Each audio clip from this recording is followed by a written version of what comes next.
Hello everybody, this is Tyler D1 here. In today's video I'm going to do another scary story reading review.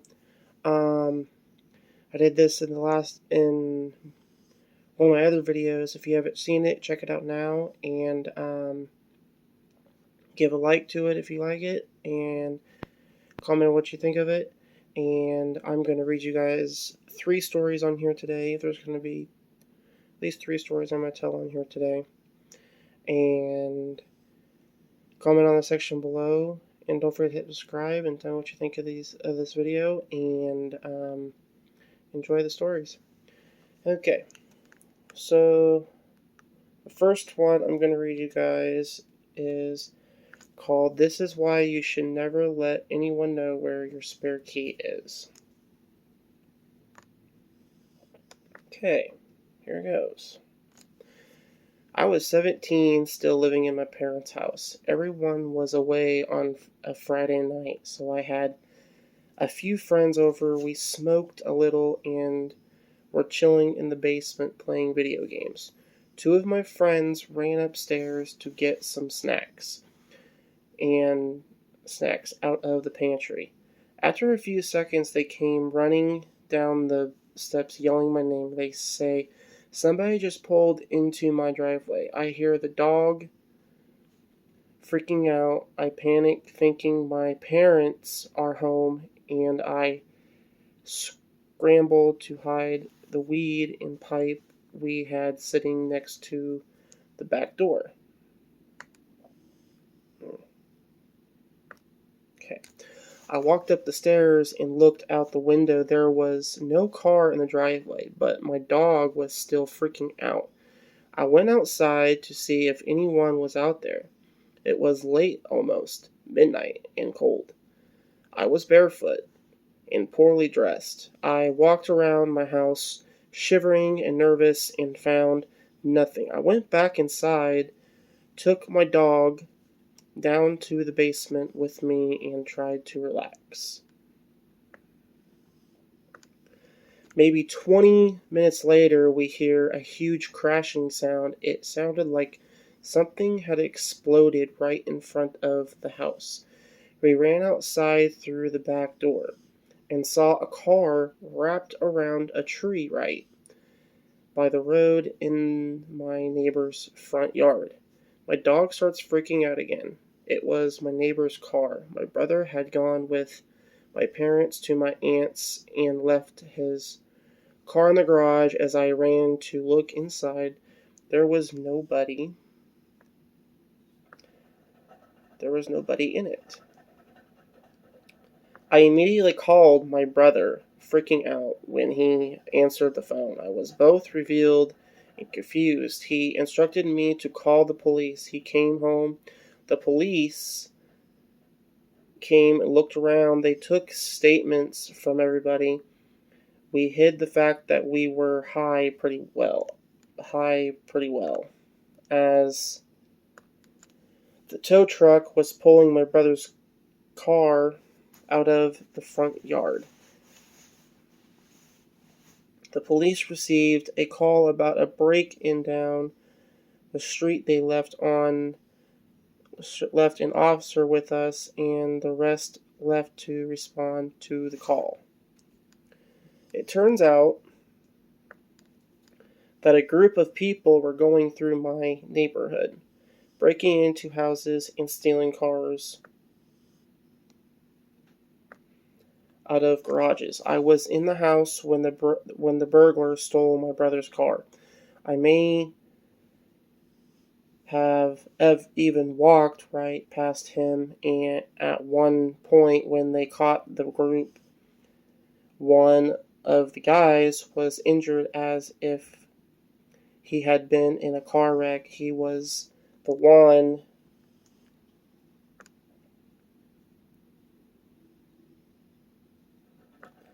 who had broken into my house. I knew him. He had graduated from my high school when I was a freshman.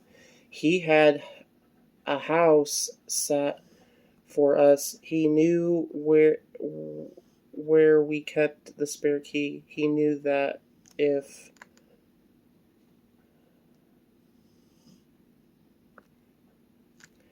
if any one of us was home, that the doors would be unlocked, and he waited until it was just me alone in the house. It wasn't paranormal, but it still creeps me out to this day that the guy had waited for myself or any of my other family members to be alone in the house, and had broken in it. Excuse me. Scares me that I was so completely unaware of my surroundings back then that I would have let the guy get the drop on me if he had hostile, excuse me, intentions. It makes me sick that somebody we had trusted to stay in our house while we were gone would come back a couple years later and do something like that.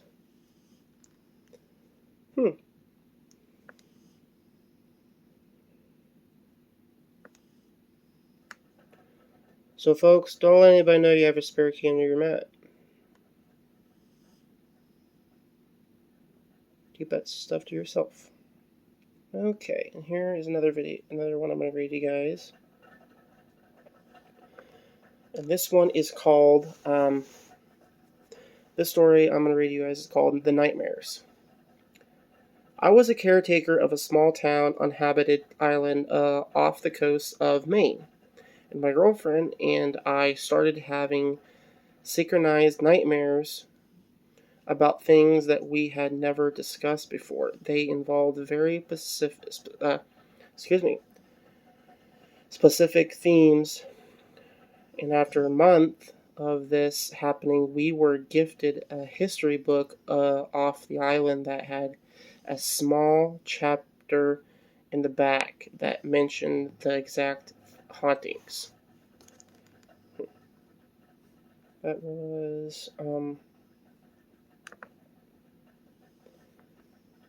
was that story. Okay, there's another one I'm going to read you guys here.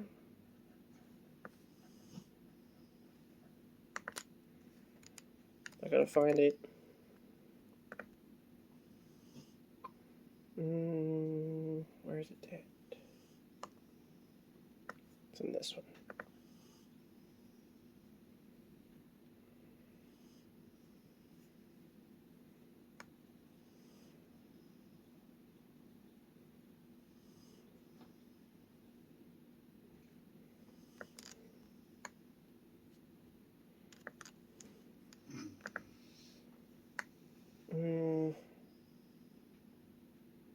Oh, here it is.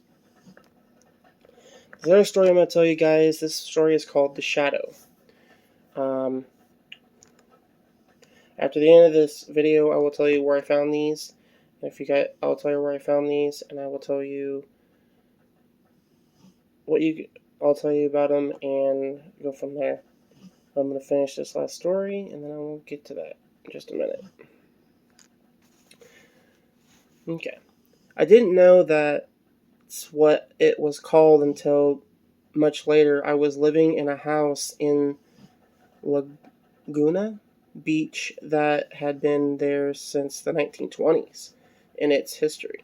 It had been a speakeasy, a brothel, and a house full for smuggling illegal immigrants. One day, my new wife and I were having an argument. I can't even recall what it was about. She walked down the block to get a cup of coffee and cool off, and I was alone in the house. The way the place was built was incredibly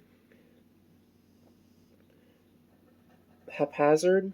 There was a bedroom and living room on one side, then a bathroom with two entrances on the other side of the bathroom was a hallway that had windows in one side and two bedrooms on the other.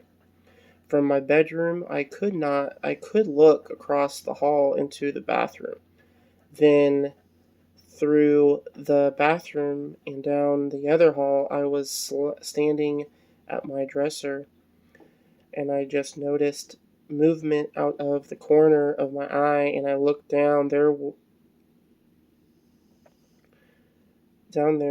was an honest to God, this gives me goosebumps just typing it. 17 years later, a black figure. It was maybe 3 feet tall, and it was only a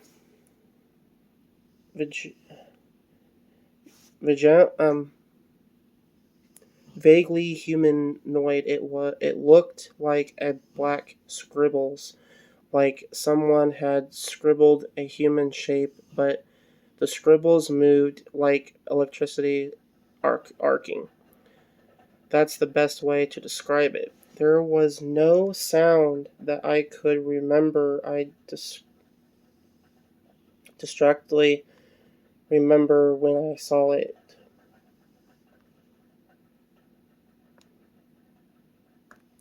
I wasn't afraid, just like what the f when it noticed me looking at it. I couldn't say it turned around. It just focused on me. I guess then I was scared. I didn't move, didn't scream, nothing. I was just frozen because I just fucking came at me, and it rushed down the hall towards me. I have no idea what it intended, but as soon as it entered the bathroom door, it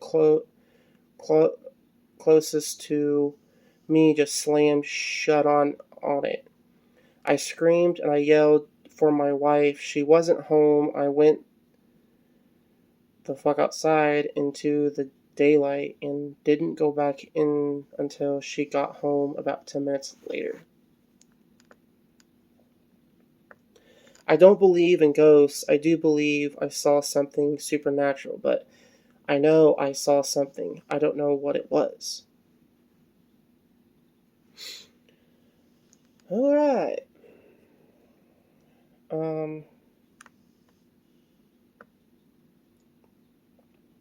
That's what that story is about.